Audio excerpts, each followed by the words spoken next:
여러분 안녕하십니까, 강신업 변호사입니다.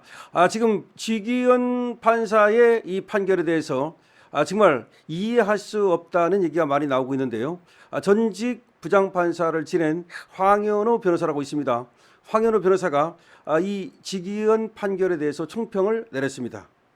내란 선고 총평이라고 글을 썼는데요. 첫 번째, 믿는 도끼에 발등 찍힌다는 말이 여기에 해당된다.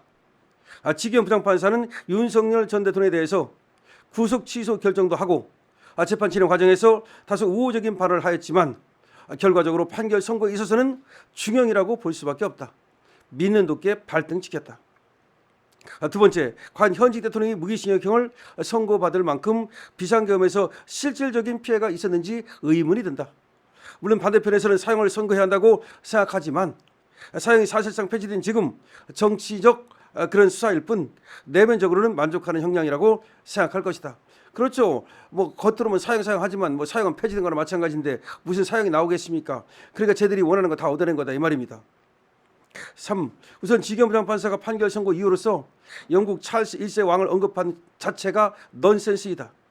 찰스 1세는 1600년대 중반 영국 의회와 다툼에서 영국 의회를 대표하는 크로멜 장군과 전투를 벌이면서 오랜 시간 많은 유혈 충돌을 가져왔다.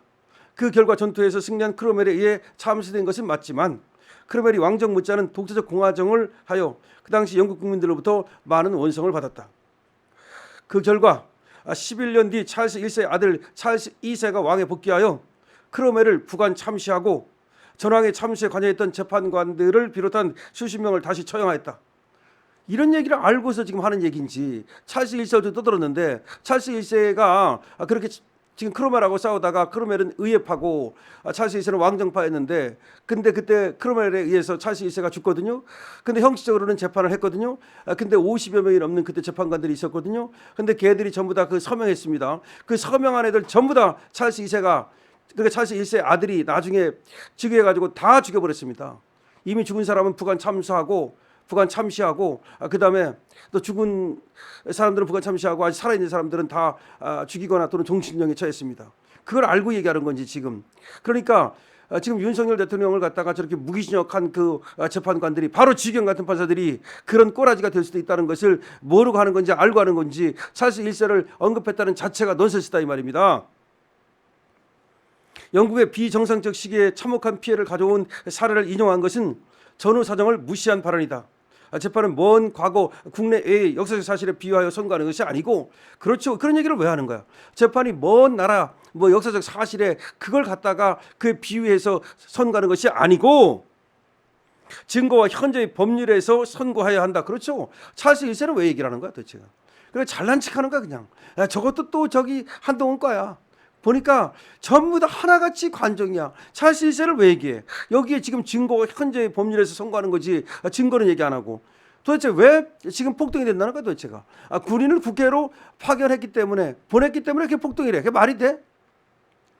이런 기초적 소양도 없이 소설 역사를 쓰듯 판결하였다. 그렇죠. 소설 쓰듯 역사를 쓰듯 그렇게 판결하였다. 아니 판결문이 소설이야? 판결문이 무슨 역사서야? 아니 판결문은 판결문 나와야 될 거 아니야. 도대체가 이해할 수 없다고 전직 부장판사가 현직 부장판사를 지금 다구리 치고 있는 거예요. 크로멜이 독재적 공화정을 택한 것과 그 뒤 반동적 복식은 언급하지 않고 단편적 역사적 지식을 꿰어 맞춰 판결을 정당화했다. 영국은 의회 중심주의 국가이고 한국은 헌법상 대통령 중심 국가이다. 이는 헌법 교과서 다 그렇게 쓰여 있고 모든 법률가들이 기본으로 배웠다. 이러한 국가의 통치 체제에 대한 근본적인 이해도 없이 400년 전 영국사를 언급한 것은 매우 부적절한 처사이다. 부적절한 정도가 아니라 이게 관종인지 무식한 건지 알 수가 없는 겁니다. 그걸 왜 갖고 옵니까? 여기서 중요한 건 말이죠. 여기서 증거예요. 여기서 증인신문하고 수많은 방법을 알아낸 증거가 문제인 거야. 증거에 의할 때 유죄가 되느냐 무죄가 되느냐 그게 중요한 거지. 여기 사실관계야. 여기 사실관계에 의할 때 유죄가 되느냐 무죄가 되느냐가 중요한 거지. 여기 법률관계에 의할 때 유죄가 되느냐 무죄가 되느냐가 중요한 거지. 뭐 옛날에 무슨 뭐 찰스 1세가 어떻고 그건 중요하지 않다 이 말이야. 여섯 번째, 의회에 대한 공격이 곧 국가에 대한 공격으로 이루어진다는 생각은 의회 중심주의 국가에서 생각할 수 있는 일이다. 의회에 대한 공격이 국가에 대한 공격이래. 그거는 의회주의 중심주의 국가, 영국 같은 나라는 그럴지 모르지만 우리나라는 헌법상 대통령 중심 국가이고 입법부와 사법부는 단지 대통령을 견제하는 기능을 가지고 있다. 그런데도 지기현 부장판사는 우리나라가 의회 중심주의 국가, 의원 내각제 국가처럼 생각하고 판결을 했다. 그러니까 윤석열 대통령이 군대를 보내가지고 의회를 갖다가 공격한 것은 그걸 공격했다고 보는 거야. 지기현은 그것이 바로 내란이라는 거야. 근데 우리나라는 의회 중심주의 국가가 아니고 의원 내각제도 아니고 우리는 어디까지나 대통령 중심 국가인데 아니 예를 들어서 대통령이 비상대권에 의해서 계엄을 발령해가지고 군대를 국회에 파견했다고 한들 그걸 어떻게 내란이 되냐 이 말입니다. 그 외에도 비상계엄은 대통령의 고유한 권한이라는 것, 비상계엄이 치밀한 계획에 의하여 이루어진 것이 아니라는 것, 요인 체포를 사전에 지시하지 않았다는 것, 비상계엄을 스스로 해제했다는 것, 계엄 과정에서 사상자가 발생하는 실질적 피해가 없었다는 것 등을 인정하면서도 이런 걸 주기현은 인정해요. 그러면서도 형량에는 전혀 반영하지 않고 자기 맘대로 무기징역을 정하였다. 다른 재판에서도 이런 사례가 더러 있다. 당사 주장이 다 맞다고 하면서 선고 결과에는 반영하지 않는다.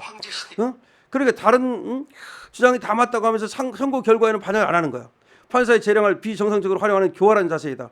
교활한 판결이다. 교활한 판결. 그러니까 네 말이 다 맞아. 그러고 나서는 지멋대로 판결해. 이게 교활한 판결이라는 거야. 이게. 니는 짓거려라. 내 답은 정해져 있다. 뭐 이런 거다. 니는 짓거려라. 내 답은 정해져 있다. 아무튼 이 판결과 최근 10년간 정치인에 대한 사법부의 판결을 보면서 헌법이 제대로 기능하고 있는지, 언제 우리나라가 국회 중심 국가가 되었는지, 판사가 법률을 지키고 있는지, 모든 사람에게 평등한 절차를 지키고 있는지 의문이 든다. 자, 그러면 지기현이가 이 찰스 1세를 갖다 언급한 거 한번 잠깐 들려드릴게요. 국가와 황제를 동일시하는 경향이 나타났고 황제에 대한 반역 행위까지 내란죄로 처벌하게 되었습니다. 중세 시대에도 이러한 성향이 강하게 나타나서 죽은 개인에 대한 배신 행위 등을 반역죄로 처벌하게 되었고, 점차 왕이나 군주 자체는 반역죄, 내란죄를 저지를 수 없다는 인식이 중세시대 때는 강하게 퍼졌던 것으로 재판부에서 확인을 했습니다. 계기가 된 사건은 찰스 1세, 잉글랜드의 왕 찰스 1세 사건이었습니다. 영국에서 의회가 생기고 왕과 의회 사이에 세금 징수 문제 등으로 갈등을 빚는 일이 생기게 되다가 결국 잉글랜드 왕 찰스 1세는 의회가 자신의 잘못 200가지를 시정해달라는 취지의 결의문을 내자 이에 분노해서 직접 군대를 이끌고 의회 의사당에 난입해서 그 자리에서 의회를 강제로 해산시키는 일이 있었다는 점을 역사 교과서를 통해서 검찰이나 피고인 측이 다 알고 계실 거라고 생각합니다. 이러한 내전을 통해서 결국 찰스 1세는 반역죄 등으로 사형을 선고받고 죽게 되는 일이 있었습니다. 이때 판결을 살펴보면 왕이 국가에 대해서 반역을 하였다는 사실을 명백하게 인정을 한 것을 알 수 있습니다. 자, 이렇게 얘기한단 말이야. 마치 지금 왕이 국가에 대해서 반역을 했다. 왕이 군대를 이끌고 의회에 들어갔다. 그래서 그게 이제 반역이다. 뭐 그런 얘기예요. 찰스 1세가. 그런데 아까 지금 황현우 부장판사, 전직 부장판사, 변호사가 얘기하는 것처럼 영국과 우리는 다를 뿐만 아니라 그건 과거 옛날 400년 전 얘기고 그걸 끌어다가 마치 윤석열 대통령이 군대를 갖다 의회로 보냈기 때문에 내란이 된다. 이게 무슨 말입니까 도대체가. 우리나라는 대통령 국가고 우리나라는 헌법에 계엄권이 있잖아. 헌법에. 그때 헌법에 계엄권이 있었어? 비상대권으로 계엄 발령권이 헌법에 있잖아. 대통령 권한으로.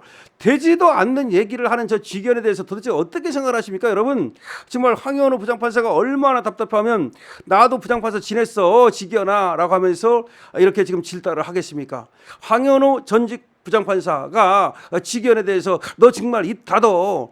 너 네 멋대로 지금 재판하는 거 아니야? 너는 떠들어라. 나는 이렇게 결론 정했어. 라고 그런 식으로 대답하는 너는 재판하는 거 아니야? 라고 하면서 완전히 그냥 개 박살을 내고 있습니다. 지견은 정말 계속해서 재판할 수 있을지 모르겠습니다. 강신업 TV입니다.